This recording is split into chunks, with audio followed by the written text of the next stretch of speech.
आज की वीडियो का टॉपिक एक विच के ऊपर है।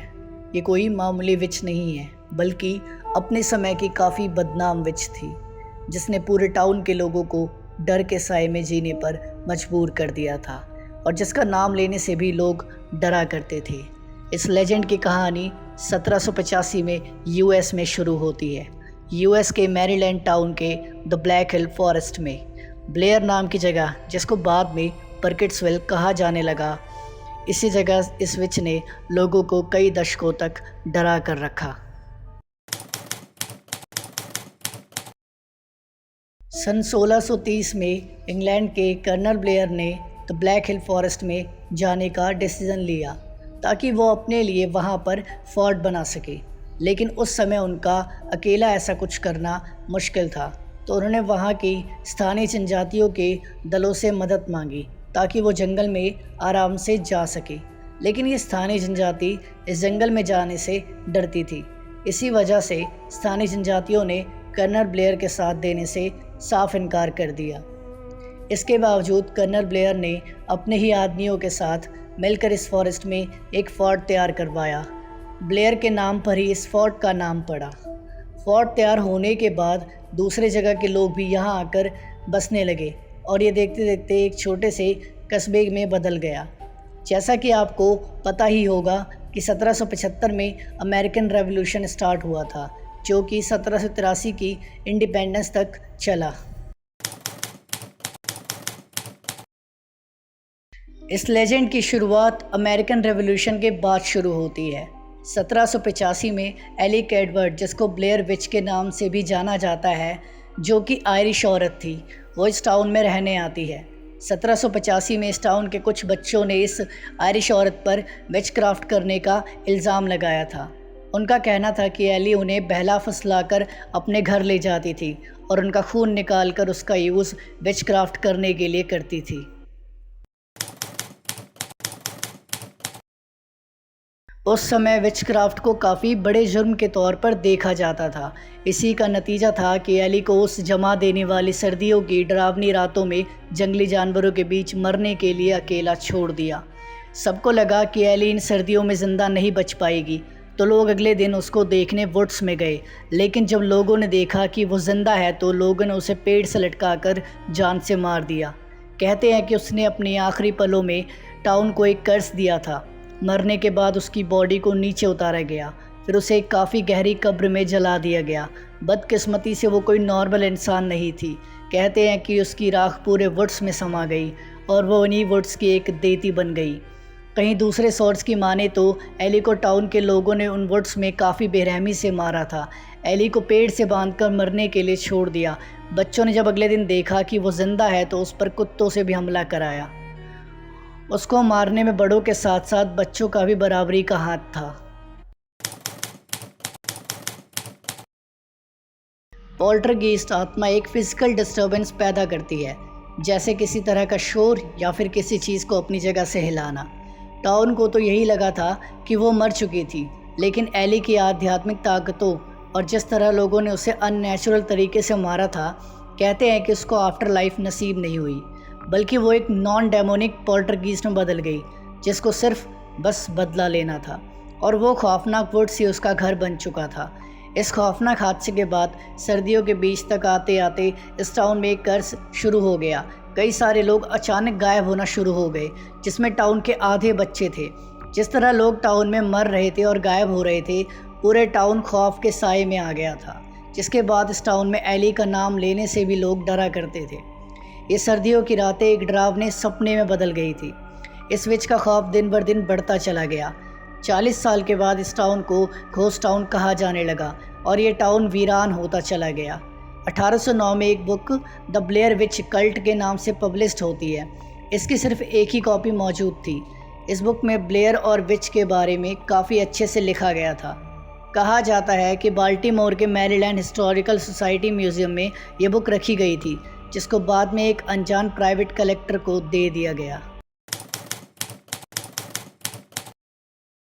1824 में ब्लेयर प्रॉपर्टी को बर्किट नाम के शख्स ने गवर्नमेंट से ख़रीद लिया।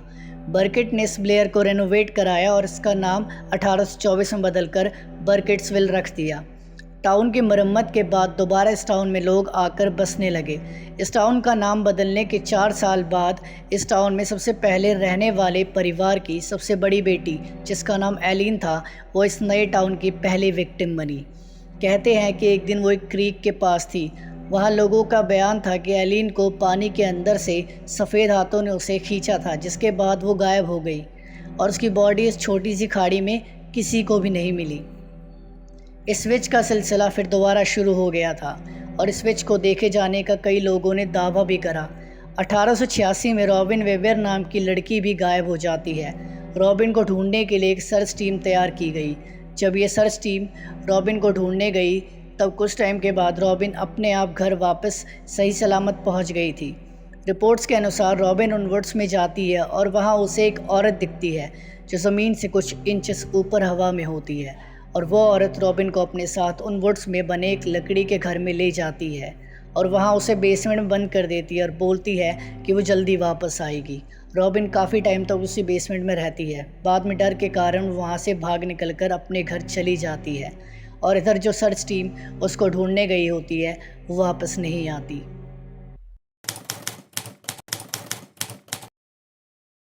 अब इसके बाद एक दूसरी सर्च टीम को तैयार किया जाता है, जिनकी तलाश कॉफिन रॉक नाम के एक छोटी सी खाड़ी पर आकर ख़त्म होती है, जहां पे एलिन गायब हुई थी। दूसरी सर्च टीम ने बताया कि उन्होंने वहां पहली सर्च टीम के विक्टिम्स को देखा। उनकी बॉडी पर कपड़े नहीं थे। किसी ने उनकी बॉडी पर टॉर्चर करके उनकी बॉडी से आंतें भी निकाल रखी थी। उनके हाथ, पैरों और चेस्ट पर अजीब से क्रिप्टिक सिंबल्स बने हुए थे। इतना सब देखने के बाद वो वापस टाउन गए ताकि उन बॉडीज़ को वहाँ से ले जाया जा सके, पर वापस जाने पर उन्हें वहाँ खून के अलावा कुछ और नहीं मिला। उस जगह बस खून और रस्सियाँ पड़ी मिली और हवा में एक अजीब सी मौत की गंध।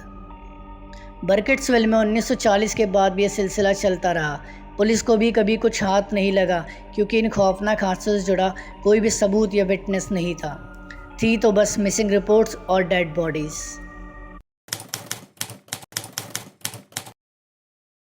रस्टिन पर नाम के शख्स, जो कि उन वुड्स में अकेला रहना पसंद करता था, वो अपनी पूरी लाइफ उन द ब्लैक हिल्स वुड में रहा था। एक शाम वो टाउन में आता है, लोगों से बोलता है कि आई एम फाइनली फिनिश्ड। जब लोगों ने उससे पूछा कि उसका क्या मतलब है तो तब भी वो यही दोहराता रहा। बाद में लोकल अथॉरिटी ने उससे बोला कि वो उन्हें क्या बताना चाहता है और वो किस बारे में बात कर रहा है। तब वो उन्हें अपने साथ अपने पुराने से घर में ले गया। घर के बेसमेंट में काफ़ी खौफनाक टॉर्चर और नरहत्याओं के सबूत मिले। उसके घर से कुछ दूरी पर 7 कब्रें भी मिली। जब उन्हें खोदा गया तो वहाँ पर गायब हुए बच्चों की बॉडीज़ मिली और बॉडीज़ पर भी उसी तरह के साइन थे जैसे कि कॉफिन रॉक्स के विक्टिम्स पर थे। 1940 के आसपास 7 बच्चों की मिसिंग रिपोर्ट्स थी, जिनमें से 7 बच्चों की बॉडीज़ पुलिस को मिल गई थी। पुलिस को 8वां बच्चा भी मिला, जो कि उसी बेसमेंट के कोने पर खड़ा था। इस लड़के का नाम काइल ब्रॉडी था और इसी के बयान ने रस्टिन को उनका मर्डर साबित करने में मदद की थी। रस्टिन ने उन मर्डर से इनकार नहीं किया, लेकिन उसका अपना बयान ये भी बोलना था कि एक बूढ़ी सी औरत की आवाज़ उसे ये सब करने के लिए कहती थी और 7वां मर्डर करने के बाद उस आवाज़ ने उससे बोला कि अब तुम फाइनली फ्री हो चुके हो। जिसके बाद वो टाउन में गया था। उसको सज़ा के तौर पर फांसी देकर मारा गया और उसके घर को पूरे बेसमेंट तक को जला दिया गया।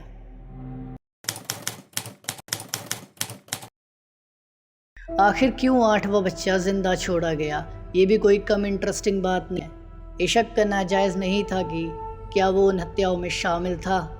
7 बच्चों में से कोई भी एक दूसरे को नहीं जानते थे सिवाय ब्रॉडी के।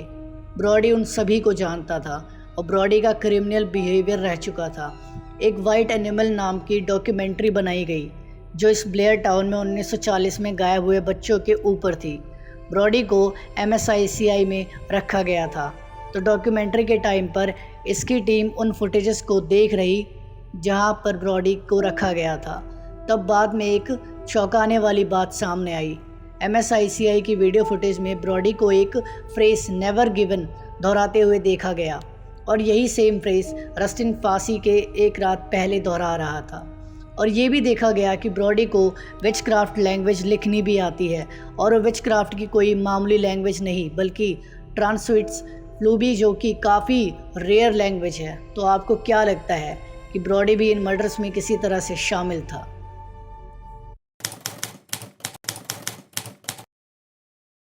इसके ऊपर 1999 मूवी भी बनाई गई थी। ये मूवी भी काफ़ी सुर्खियों में रही। ये कम बजट में बनने के बाद भी काफ़ी कामयाब मूवी थी। हम आपको बता दें कि ये सिर्फ फिक्शन के ऊपर थी। इसको बनाने वाली टीम ने एक फ़ेक स्टोरी क्रिएट करी। इस फेक स्टोरी के अकॉर्डिंग 3 स्टूडेंट जो कि इस ब्लैक हिल फॉरेस्ट में डॉक्यूमेंट्री बनाने गए थे, वो उसी जंगल में गायब हो गए। और उनकी वीडियो टेप्स जब अथॉरिटी को मिली तो उन्होंने इन टेप्स को कलेक्ट करके एक मूवी तैयार करी। इन्होंने स्टोरी को काफ़ी साइट्स पर पब्लिश करा दिया और इनकी इस फेक स्टोरी को इतनी हाइप मिली कि लोगों को लगा कि ये रियल फुटेज बेस्ड मूवी है। अब हम मिलेंगे एक नए टॉपिक के साथ।